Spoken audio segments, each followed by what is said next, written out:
Narinig? Mula sa cast and the staff of Totoy Bato. Why don't we go around, let's do a round table with all the cast members. Kita nyo naman, cast pa lang. Talagang may excite ka na mapanood ang Totoy Bato sa Mayo 5 sa TV5. Who wants to start? Direct? Yes, magandang hapon. Maraming salamat sa pagsama sa amin dito sa MediaCon ng Totoy Bato. Maraming salamat sa lahat ng mga bumubuo, ating mga artista, production staff, ang aking mga co-directors, the producers, and the bosses of TV5. Maraming salamat kasi kung wala kayong lahat, wala rin tayo dito. And anyway, iniimbitahan po namin kayo na samahan kami ulit sa panibagong paglalakbay ni Totoy Bato. Patapos na po ang paglalakbay ni Norman de la Cruz ng Lumuhod Ka sa Lupa. Ito po ay isa na naman sa mga pinakasumikat na obra ng ating legend, isa sa mga naging halige sa pagsusulat ng ating industriya at ng ating telebisyon, pati na rin ang ating pelikula, ang tatay ni Pete, si Direk Carlo J. Caparas. And the CJ also. And kagaya ng sinabi ko dati, nagpapasalamat ako sa Caparas family sa pagbibigay sa amin ng tiwala na kami yung tumao magpatuloy sa legacy ni Direk Carlo J. I know na hindi siya madaling sundan, pero with this powerhouse cast, I don't think kasama yung buong team ng Totoy Bato, malayo rin ang lalakbayin ng Totoy Bato kagaya ng Lumuhod Ka sa Lupa. So, samahan niyo po kami. Maraming salamat po. Thank you, Direk.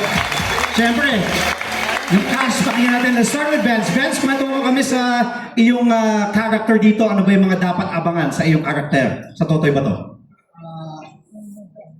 Ako po dito si Mason, ang anang kamay ni Dwayne. Isa sa kaiinisan niya po dito, kontrabida. Isa sa masama. Masama, kontrabida. Ikaw yun. Oo, talagang. So, ikaw, kumbaga, yung kaiinisan, bagong kaiinisan ng mga kapatid natin. Apo, sisiguraduhin kong kaiinisan niyo. Okay, Billy. Ikaw naman. Ang karakter naman ni Billy dito ay si Dustin Donaire, isa sa mga bully ni Totoy simula ng pagkabata. At tinatry niya pa rin maging bully paglaki niya. So, nasa dark side din yung karakter ni Dustin. Mukhang nabully mo talaga si Kiko dahil kita mo talagang mukhang matindi yung pinagdaanan sa'yo ni Totoy Bato. Okay, Andrew?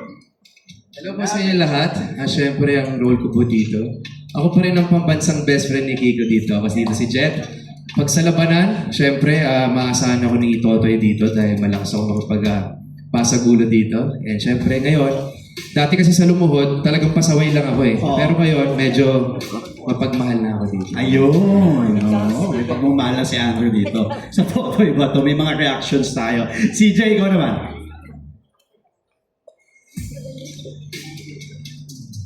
Good afternoon guys. Ako dito si Lieutenant Alex Maningas. So isang typical corrupt cop na kumahad lang sa ating bidang si Vigo from attaining justice, so to speak. So dami kong mga hadlang na ipipresenta. Natin ano yung mga hadlang na yun as we progress. As we progress.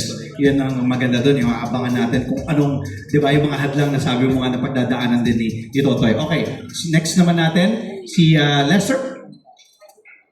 Hello po sa inyo lahat. Ako po dito si Alvin Anastasio, dating police na biglang naging secret muna. Kasi baka malaman nyo na. At hindi rin po ninyo alam kung ako ay mabait dito o masama.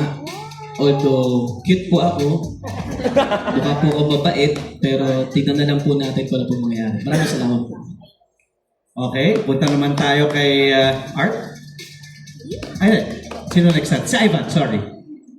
Yes, I play Rocky Castillo, the heir to the Castillo Empire. Okay, yeah. And at the same time, I can be the corporate face for legitimate businesses. And at the same time, kind of the strong arm of our more like illegitimate businesses. Yeah. Next natin, kay Noni. Sir. Ayan. Ayan. Ako'y gumaganap na papel na si Father Nico, na kapatid ni Alan, na tiyo ako ni Totoy. Totoy.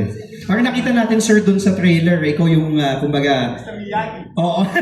Mr. Miyagi daw. Pinapayuhan ko siya, kasi Ayaw. bata siya, tinuruan ko siya kung paano lumaban. Ganon, kasi nakapag-trouble siya. Oo. Kumbaga si Karate Kid may Jackie Chan, si Totoy Bato meron ka. Parang gano'n, sir. Yan. So ako excited na nagtatrabaho sa kanila kasi maraming first. Sa tagal ng pagtrabaho ko sa industriya, ngayon ko na nakatrabaho sa Direk Albert. Nakakatuwa naman at nagkaroon din ako ng pagkakataon. Si Kiko, Yes. at saka sa TV5 na nagkaroon akong ganitong role na medyo maganda. Thank you, sir. Always a pleasure having you as part of the cast and watching you. Okay, next naman, punta tayo kay Sir Art. Sir Art? Ito si Sir Art, kinainisang kata sa incognito eh. Uy. Naka-on na to? Okay. Yan. I-on nyo. Gusto ko lang i-explain. Yes, sir. Go ahead. Alam mo, ang kagandahan ng storya nito, parang walang bida, walang kontrabida eh. Pinapakita yung katotohanan ng buhay that everybody is fractured. Lahat tayo black and white eh, pero we're not neither on one end or the other. And that's what you're going to discover. So we can't really tell you too much para hindi mag-spoil, no? Pero just keep that in mind na tao lang itong mga to. Nagkakamali sila, pero minsan santo sila. May good days, may bad days. Oh, that's a way to put it, di ba? Tao lang din naman sila eh. That's a great way of looking at it.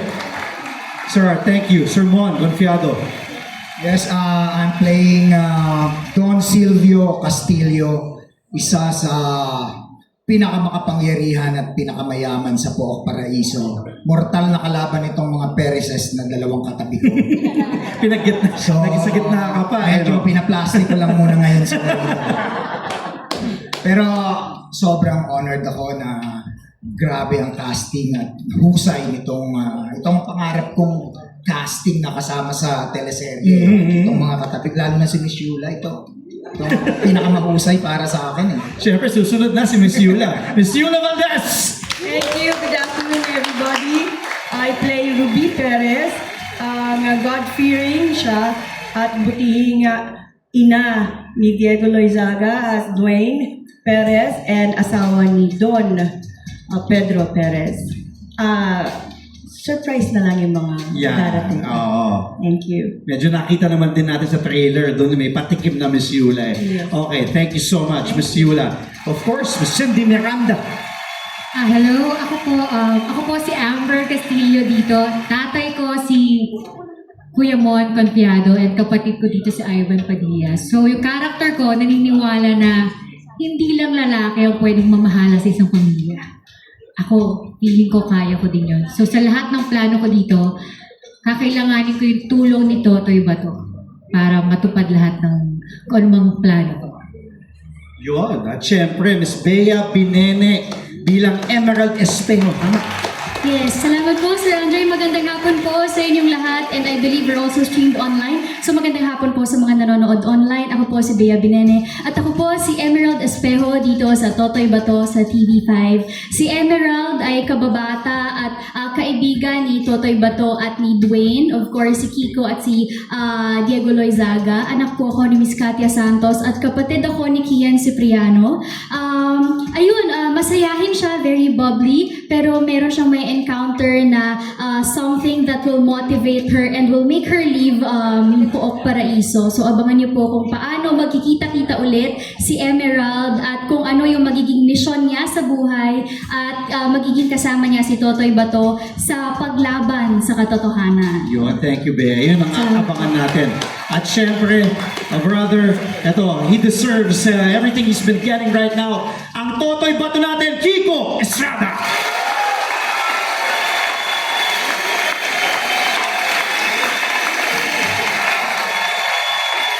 Una, maraming salamat sa lahat na nandito. Gusto ko magpasalamat sa Diyos.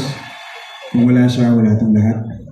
I want to thank my family. I want to thank Vero, Boss Vic, buong De Rosario family. I want to thank TV5, my bosses here. Tito Maru, where are you at, girl? I love you. Ate Louver, Kuya Jet, Zay, Bo, siyempre, Greg. This is a collaborative effort. It's not me. Hindi lang po ako to. Lahat po na nandito, ang motto namin is to do simple things extraordinarily well. That's lumuhod ka sa lupa. At Totoy Bato, ito po yung unang project nakadikit ang Lolo Paquito ko na gagawin ko. I can't wait for you to watch. Maraming salamat sa inyong lahat. Thank you. Aabangan natin Totoy Bato! Kiko Estrada, not this board. I'm sure kanina pa, nakikita natin yung mga friends natin from the media and the press. We're gonna open the floor right now for our Q&A portion.